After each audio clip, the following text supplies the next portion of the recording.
fais une pause. Les croyances et le savoir. Max.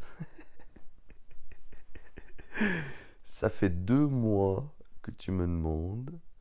Ça fait 2 mois que j'y pense. Voilà le sujet de merde.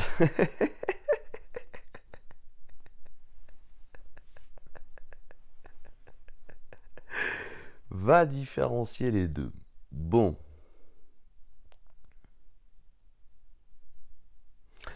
Une croyance, c'est une limitation de notre potentiel. Le savoir, ça amène notre potentiel dans l'illimité. Voilà, je vous laisse avec ça. Je vous bécote, je vous souhaite une très très belle suite à vous. Non, c'est très compliqué de pouvoir amener la différence entre les croyances et le savoir. Parce que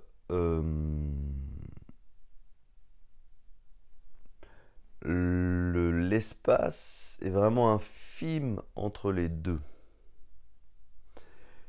Une croyance vient de l'extérieur.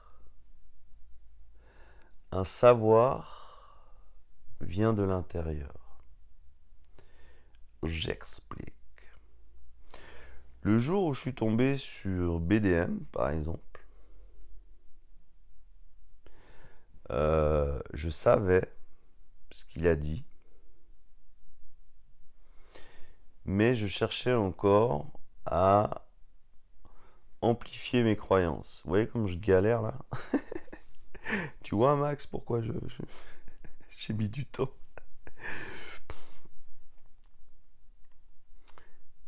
Donc, je suis arrivé vers BDM. J'étais totalement, en tout cas, j'étais vraiment dans une conscience des croyances. Et tout ça, ça fait que 3 ans que tout ça s'est révélé au fait pour moi. Donc, je suis arrivé vers BDM avec l'envie de lire et puis d'apprendre des choses et puis tout ça. Et quand j'ai commencé à lire BDM, je me suis rendu compte que, en fait, c'était pas une croyance de BDM, c'est que je savais ça à l'intérieur de moi. Et lui, il a juste révélé et ajusté ce que je savais à l'intérieur de moi. Et à partir de là, c'est un savoir. C'est-à-dire que nous savons tous, mais on manque de confiance en soi, on a beaucoup de doutes, et qui fait qu'à un moment donné, on n'assume pas ce savoir. J'explique. Quand il arrive un événement précis, dans l'instant T de l'événement, quand il vient toucher notre conscience, c'est-à-dire qu'il se révèle à nous, on sait. Mais, comme on doute, comme on n'a pas confiance en soi, à partir de là, on commence à penser. Et à partir du moment où on pense, ce qu'on savait a déjà disparu. Et on est dans une boucle et on va aller chercher à l'extérieur des informations pour être sûr qu'on sait.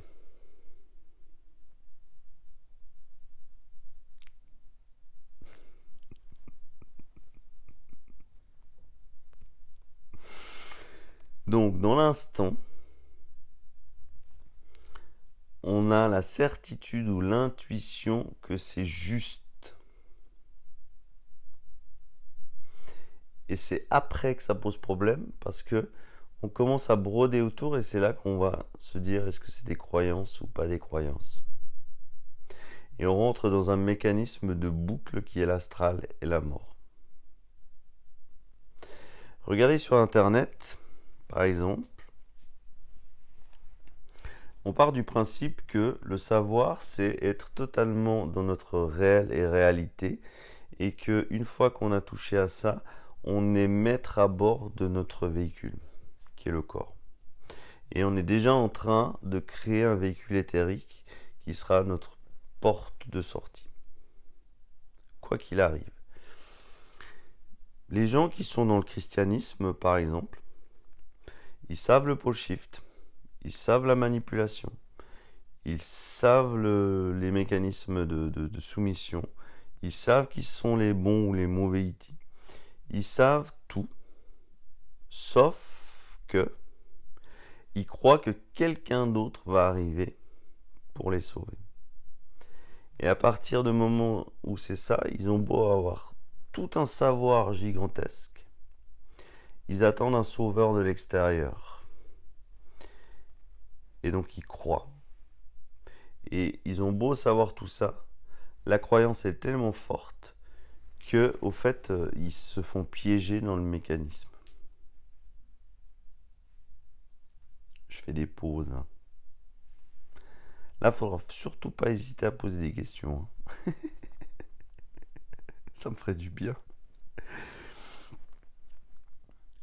Le savoir, c'est le réel en nous. C'est-à-dire que je prends le vrai, le positif, je prends le négatif, le faux, j'amène les deux comme une pièce unique, et à partir du moment où les deux fusionnent, je sais. Si je reste dans le positivisme, je suis dans une croyance. Si je reste dans le négativisme, je suis dans une croyance. Si je fais se rejoindre le positivisme et le négativisme, on arrive dans le réel, et à partir du moment où on arrive dans le réel, on est dans le savoir. On sait. C'est pour ça que souvent, il est dit qu'il faut que les gens, en fait, aillent regarder partout. Si je fais un puzzle et il me manque 100 pièces dedans, je peux croire que je l'ai fini, alors que c'est une erreur, puisqu'il n'a pas été fini. Il faut pouvoir récupérer toutes les pièces du puzzle, que ce soit du moins, du plus, du équilibré, et ainsi de suite, pour faire un puzzle. Et à partir du moment où le puzzle et toutes les pièces sont réunies, on est dans le savoir. On croit plus qu'on l'a terminé, on l'a terminé.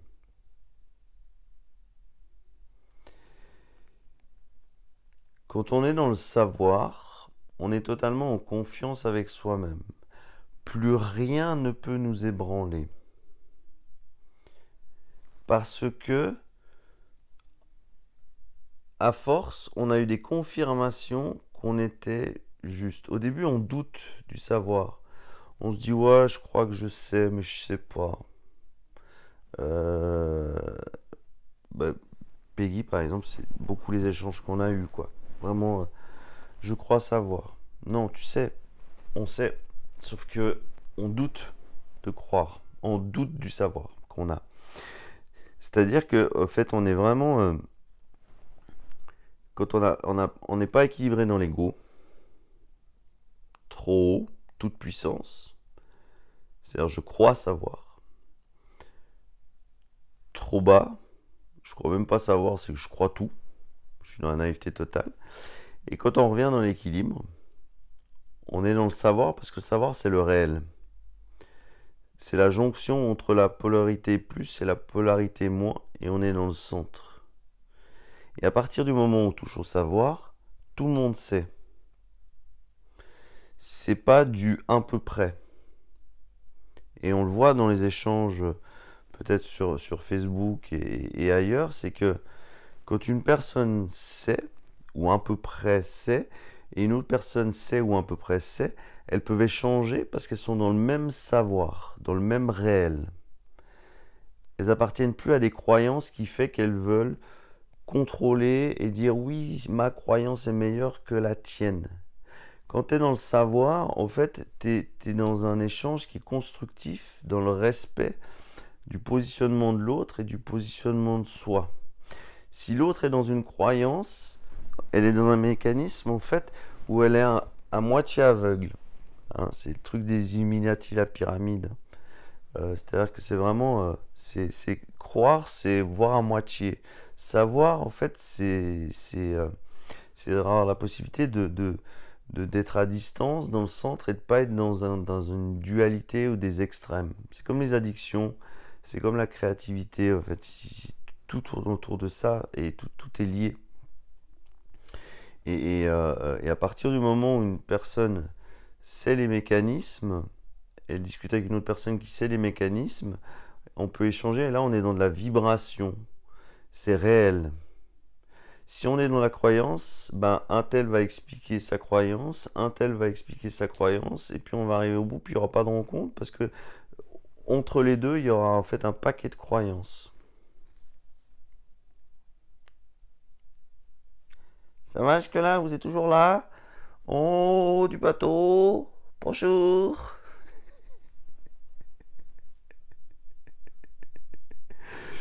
Et vous voyez pourquoi les gens ils nous prennent pour des fous? Parce que s'il n'y a pas de niveau de conscience où il y a la possibilité, en fait, c'est comme si en fait on était là, pas supérieur, hein, mais à distance. On est là, par exemple, puis ils sont là. Puis en fait, on est tellement loin que ce qu'on dit, en fait, ça nous fait passer pour des tarés. Parce que c'est réellement ça, en fait, c'est c'est un décalage des consciences. Si une personne elle est dans un processus d'âme totalement bloquée dans le travail, dans la matière, l'angoisse, la famille, les faut plaire, pas plaire, puis une personne qui arrive puis qui dit ben en fait la Terre va changer le magnétique au niveau du pôle, euh, bah, c'est un peu comme si un extraterrestre était venu dans sa réalité à elle et puis lui avait dit hey, tu fais quoi? Donc c'est pour ça que il y a ces décalages. Et il faut pouvoir percevoir les gens dans leur mécanisme où ils en sont.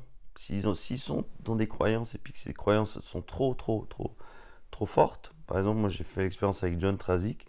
Un jour, je suis allé lui parler de ses croyances et voilà, il m'a dégagé.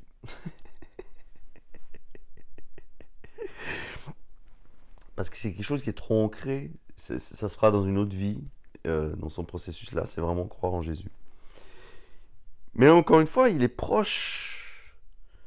Vous voyez, c'est vraiment surprenant. C'est qu'en fait, là, il y a la croyance de Jésus, mais en même temps, il y a le message christique, l'énergie christique, l'énergie de l'esprit qui descend. Donc c'est très proche. Mais c'est tellement proche qu'en fait c'est hyper flou. Et ce qui fait qu'à un moment donné, ben, c'est comme si on était devant la porte. Il y a beaucoup de gens, hein, alors je pars un peu dans tous les sens, j'espère que ça va pas trop être brouillon, mais il y a les gens, ils sont devant la porte, elle est devant eux, nous on la voit, et ben, eux peuvent pas la voir parce que c'est pas le moment. Mais au moment où il faudra la voir, elle apparaîtra. Et c'est pareil pour le passage. Faut pas angoisser de savoir où est-ce qu'on va, si j'y arrive, si je vais refaire un tour. Déjà, si on refait un tour dans l'astral, quoi qu'il arrive, on oubliera. Donc, franchement, ça sert à rien de se poser la question de savoir si on passe dans une nouvelle réalité, dans un monde éthérique, dans un monde de l'esprit, on saura. Et si on n'est pas passé, on saura pas. Donc on croira. Et on recommencera le cheminement. Donc il n'y a pas d'angoisse à avoir, tout est juste, tout est écrit. Les personnes qui touchent, c'est ce que j'expliquais au niveau des vaccins. Les vaccins ont un objectif, c'est de manipuler l'âme. On dit bien la marque de la bête. C'est manipuler l'âme dans le processus. Mais si une personne qui se fait vacciner et puis qui est tellement consciente des mécanismes, puis qui leur dit allez vous faire foutre, moi je me fais vacciner, vous faites ce que vous voulez, j'en ai rien à foutre. De toute façon, je suis. C'est pas cette souveraineté qui est à la mode, c'est juste j'appartiens, mon corps m'appartient pas, mon âme, vous en faites un petit peu ce que vous voulez parce que je vous laisse la partie de toute façon qui restera un petit peu astralisée. Et puis la partie âme et esprit qui sont libres, ils sont libres. Vous toucherez pas. Mais ça c'est pas, encore une fois, c'est une question de savoir totalement qui on est. et ne pas dans des croyances. Les croyances, c'est la peur, c'est la naïveté, c'est l'angoisse, c'est tout ce qui appartient aux mémoires, à l'émotionnel, c'est tout ce qui appartient au, euh, au karma, c'est tout ce qui appartient au collectif. C'est ça les croyances, c'est tout ce qui a été obligé d'être mis à un moment donné devant l'homme et la femme pour pouvoir leur permettre d'avoir un support en fait, parce que ça partait en cacahuète partout et donc les croyances, la religion, tout ça, ça a amené quelque chose un peu plus le fameux cadre. Parce qu'avant c'était un peu comme les addictions, c'est-à-dire que ça partait dans tous les sens, il n'y a qu'à voir, hein. Euh, Avant le 21e siècle, c'était des orgies de bouffe, c'était des orgies de sexe, c'était des orgies de drogue, c'était des orgies d'alcool, c'était des orgies de guerre, c'était des orgies. En fait, on était tout dans l'extrême. Et donc, les croyances, en fait, ont amené un socle de sécurité pour que l'homme et la femme puissent expérimenter différemment. Et aujourd'hui, on arrive à un stade où les croyances, au fait, une fois que on a besoin de les rejeter, on a besoin de les briser, les déchirer pour qu'on puisse rentrer dans le savoir et arriver dans une dynamique beaucoup plus importante. Et une liberté surtout. Le savoir, c'est la liberté, les croyances, c'est l'enfermement. Qu'est-ce que je pourrais encore... C'est vaste, hein, tous ces sujets, mais en fait, si vous regardez bien, en fait, ils tournent en boucle et en fait, ils ont le même fil conducteur. C'est-à-dire que qu'on parle de croyances, qu'on parle d'addiction, qu'on parle de créativité, qu'on parle de peur, d'angoisse, en fait, on est toujours dans un mécanisme, les mécanismes de l'astral. C'est pour ça que c'est primordial de savoir l'astral. Savoir l'astral, c'est se savoir soi-même. Et à partir du moment où on se sait, et si on est vraiment juste avec soi-même, de toute façon, ça pardonne pas. Quand on est faux avec soi-même, il y a quelque chose au niveau du corps qui réagit. Et on a des énergies, on a des émotions, on a des tensions qui apparaissent très très vite. Donc quand on est juste avec soi-même, on est léger. Quand on est dans le savoir, en fait, on est léger parce que finalement, la vie s'arrête pas là, il y a d'autres possibilités après. Et puis, et c'est léger parce que de toute façon, la mort, ça n'existe pas. Et puis, de toute façon, tout ce qui. En fait, quand on est dans les croyances, on se prend trop au sérieux. Et quand on est dans le savoir, en fait, on est dans un jeu. Et on est libre. Voilà. C'est un petit peu le message du mois de juillet parce que c'est vraiment très, très, très, très, très éprouvant ce qui se passe. Et on est vraiment. C'est comme si on était. Voilà, on sort d'un truc, on reprend une claque, on retombe à -1000 et tout ça. Il faut juste partir du principe que quand on est dans le savoir, quand on est dans la descente de l'esprit, on ne peut pas revenir en arrière. Vous imaginez en fait un labyrinthe. On repasse à peu près au même endroit. On croit que c'est le même endroit. Mais finalement, on sait qu'on est déjà dans une partie autre. Et c'est juste qu'on a été effleuré une mémoire. Et parce qu'on doit la nettoyer. Parce que c'est le même principe que si vous faites des taches sur un t-shirt. Et puis, à un moment donné, au fait, ce t-shirt, on va le laver pour qu'il n'y ait plus de taches. On doit arrêter d'être des taches. Vous vous souvenez du singe qui faisait la vaisselle? Moi, c'est Momo, là, je sais plus quoi. C'est ça, en fait, on est Momo, le singe. Donc voilà, c'est vraiment... le message du mois de juillet, c'est vraiment... En fait, on est en tête à tête avec soi-même. On peut plus passer outre, on peut plus se défiler, on peut plus reporter à demain. Souvent, j'entends, ouais, je ferai ça demain et tout ça, ou je lirai ça demain. Euh, peut-être que non, peut-être que là, on n'a plus beaucoup de temps, en fait. Puis qu'il faut faire les choses, et puis il faut créer une volonté, il faut créer l'intelligence, il faut créer l'amour de soi. Et ensuite, on arrivera dans l'amour du reste. Voilà. Une dernière chose que je souhaiterais rajouter. Donc pendant ces vacances, ces 3 semaines, donc ça fait maintenant peut-être un mois et demi, euh, sur Facebook, en tout cas, je pense que je vais petit à petit un peu laisser ma place parce que je vois que beaucoup de gens sont dans la souffrance. C'est violent en fait ce qui se passe. Et puis euh, voilà, c'est assez compliqué en fait de vivre et puis de prendre ces chocs et tout ça. Donc je vais vraiment axer un peu sur l'écriture. C'est quelque chose qui m'a vraiment parlé, qui m'a touché profondément parce que je suis un peu quelqu'un qui a été beaucoup dans la lune et puis qui préférait dormir que de vivre la réalité. Et l'écriture, ça m'a permis de condenser un peu tout ce que j'ai pu faire au niveau de la psychologie humaine, au niveau du théâtre, du cinéma, de l'imprimerie aussi, avec la mise en page. Et c'est un peu comme si ça regroupait beaucoup de choses. Et c'est pour ça que je veux vous, voilà, pour vous remercier, en fait, je vous partagerai normalement, si on est encore là, euh, euh, début septembre, le PDF d'Anaya est né une nouvelle fois. Il sera dit, je vous le passerai parce que voilà, c'est un échange, vous m'apportez beaucoup et de par la confiance que vous m'avez donnée. Et puis, donc voilà, ce sera un petit peu une manière un peu de partager. Alors, dans ce livre, vous verrez, est-ce que c'est une croyance ou est-ce que c'est un savoir qui est mis? Il y a toujours une. C'est un film parti entre la science-fiction et puis le réel. Est-ce que la science-fiction c'est une partie du réel? Est-ce que c'est pas du tout et tout? Donc vous verrez, l'objectif de ce livre en fait c'est de. Bah, on en chie quoi. Hein, actuellement on en chie beaucoup, c'est assez compliqué, on apprend tous les jours et tout ça. Que ce soit pour moi, pour les autres, peu importe, tout le monde. Hein. On n'est pas tout puissant, on n'est pas des dieux. Mais en même temps, derrière tout ça, derrière cette manière d'en chier, il y a un réel qui est en train d'apparaître qui va ouvrir des portes gigantesques. Et peut-être que j'ai pas d'intentionnalité en écrivant ce livre, et il y en aura sûrement deux autres.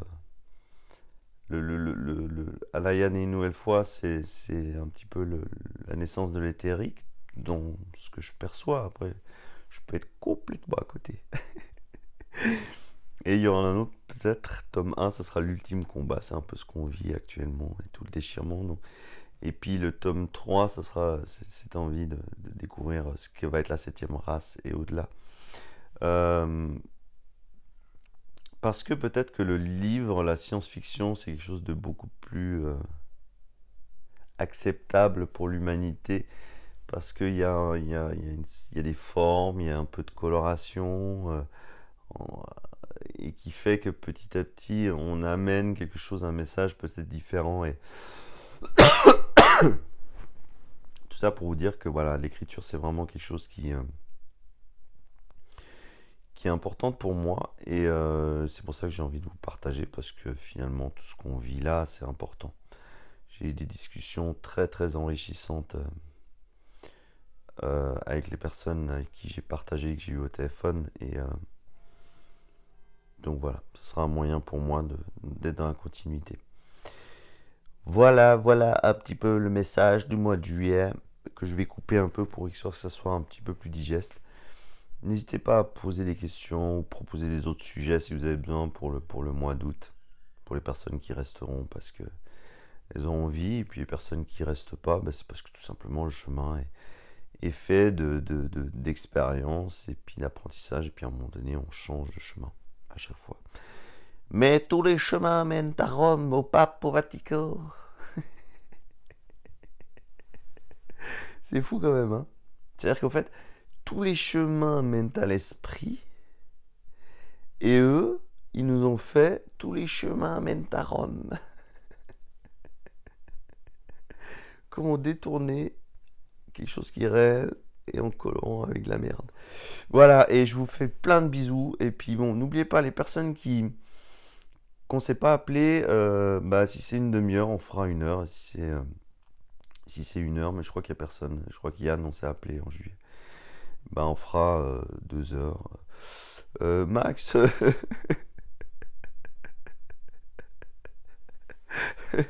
un jour on se fera 24 heures, t'inquiète. Bon allez, je vous souhaite une très belle journée. J'espère que c'est quelque chose qui vous a parlé. À plus.